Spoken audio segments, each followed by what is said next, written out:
এটা যে পড়বে, সকালে পড়ে যদি রাতের মধ্যে মারা যায় জান্নাত ইনশাআল্লাহ।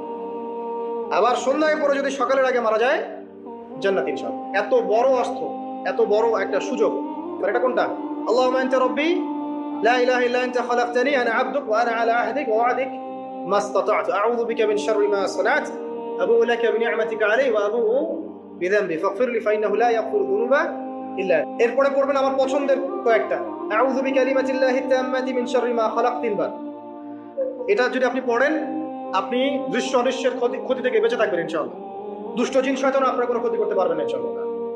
আরেকটা খুবই শক্তিশালী দোয়া আছে, সেটা হলো বিসমিল্লাহিল্লাযী লা ইয়াদুররু মা ইসমিহি শাইউন ফিল আরদ ওয়ালা ফিস সামা ওয়া হুয়াস সামিউল আলিম, তিনবার করে। এইটা যে পড়বে, এই যে জিন বলেন, ভূত বলেন, এই যে পেতনি বলেন, যেগুলো আমরা ভয় পাই, ঠিক আছে, চোখ লাগা বলেন, বদনজর বলেন, যা যা আছে, হিংসুকের হিংসা, কোনো কিছুই আপনার কোনো ক্ষতি করবে না।